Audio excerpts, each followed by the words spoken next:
Welcome back to one of my videos. In my previous one, you saw an exhausted me walking off a Jetstar flight into Terminal 2 at Sydney Airport. As I had a few hours to spare before hotel check-in, let's take a walk down memory lane because it's been a while since I visited Sydney properly. Let's do this.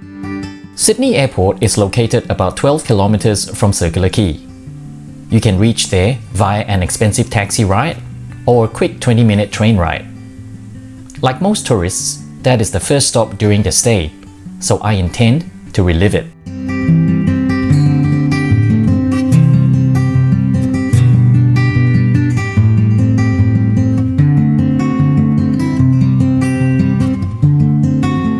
I decided to take the train downtown this morning, but they weren't running.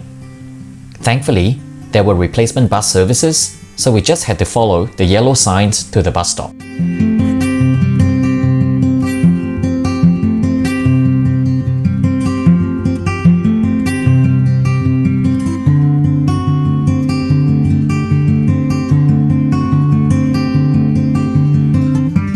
Since I had no Opal card, I didn't know how to pay for my fare, seeing how the bus didn't accept cash. According to the driver, who spoke little English, he said, "Pay no pay, it's okay." Okay. The bus would take us to Central Station, where we had to make our own way to Circular Quay from there.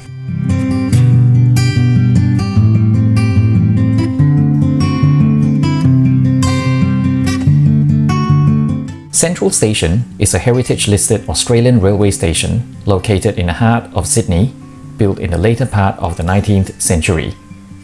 It's the largest and busiest station in New South Wales and serves as a major transportation interchange. In 2018, it recorded more than 85 million passenger movements. The city's Circle Line leaves from platform 20 or 21, depending on which direction you're headed. Either or, both of these lines take you to Circular Quay.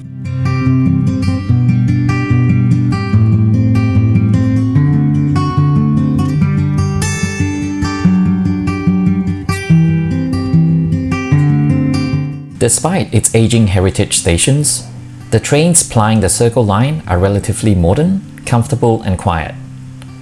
I prefer the upper levels as it's more protected from the noise of track travel.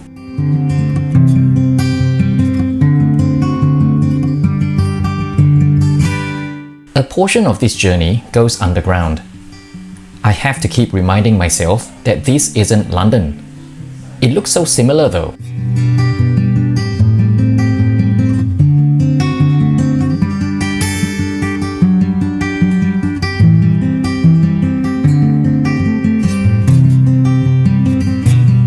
The train emerges from the tunnel at Circular Quay, and the view you're suddenly faced with can only be described as postcard perfect.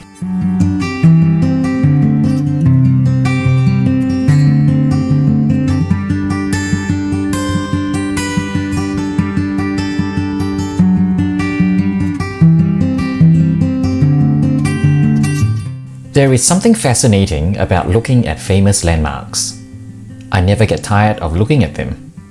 Maybe it's because I don't live here. If you're watching this as a Sydneysider, are you bored of this view? Let me know. Anyway, after a relaxing brekkie and a few photos, it was time to walk towards Oxford Street. This walk should take about 30 minutes to cover roughly 2 kilometers. It would take us through Hyde Park.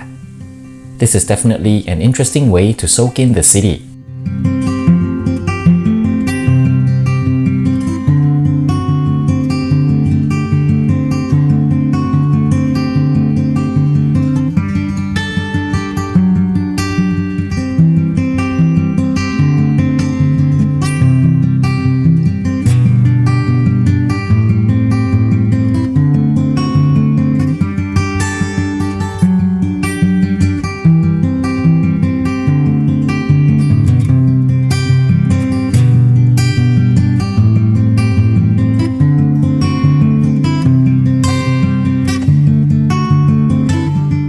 Here we are in Oxford Street.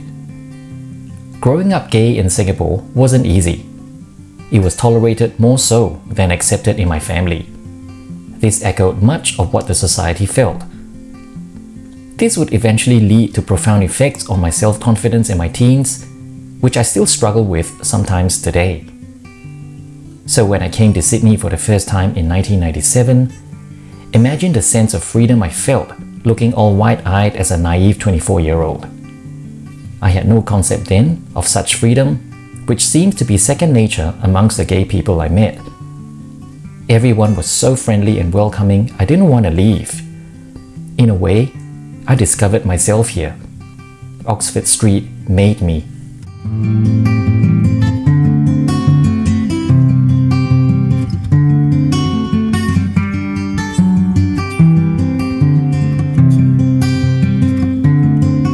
Rainbow flags have been draped everywhere in preparation for the Gay and Lesbian Mardi Gras next weekend.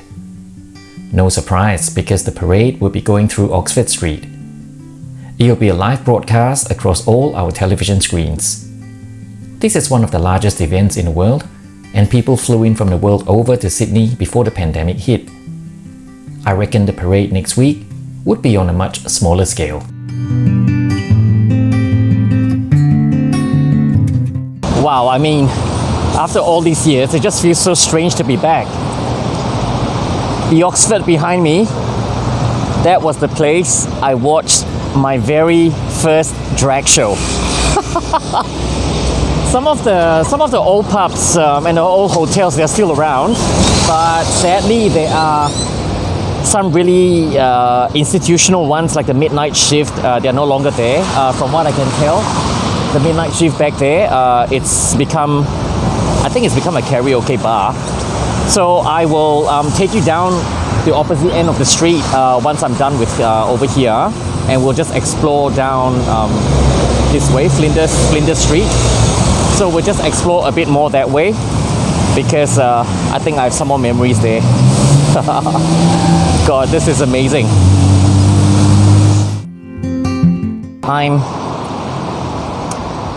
I'm trying to remember the place that I got my first tattoo, and I have a feeling it's the one here. Of course it's no longer a tattoo parlor. I got my very first tattoo in 1996, 1997. So this gives you an idea of how old I am. So it's become the laundry service. This used to be a tattoo parlor, I think. Yeah, so tattoo parlor no more. It's become a laundrette. What memories.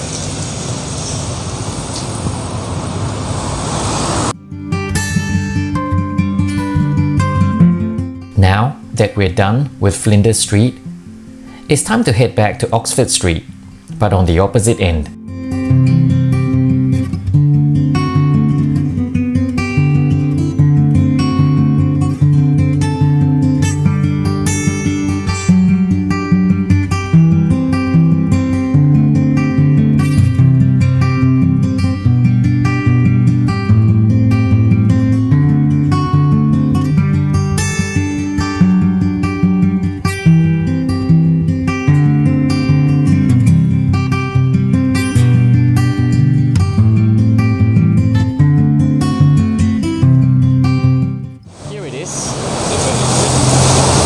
This used to be the Midnight Shift. It's over here. It's become the Universal Bar. Well, it used to be two. This is a VIP lounge. Obviously, this is a karaoke, and that is a Universal Bar. So these two together used to be the Midnight Shift. And I remember people would be sitting out here cruising, and the windows there as well, they've kept the original fittings of the windows of Midnight Shift. Yeah, I remember coming to this club, and this was where I discovered men in leather. How fascinating that is. Can you imagine me, naive at that age, coming here and discovering a whole new world outside of Singapore? Yeah, so this is Oxford Street, my friends. This was where it all started for me. Some 20 over years ago. So much has changed since then. It's cleaned up pretty well. I find a lot more residential apartments now at the parallel streets from Oxford. A lot has changed, but at the same time, not much has, which is a strange thing to say. I expect things to progress, things to move on. But Oxford Street, I'm glad it's still Oxford Street. This is the center of the gay and lesbian Mardi Gras, which is coming up soon in a few weeks. So this is where the parade normally goes up and down here. It's nice to walk down memory lane.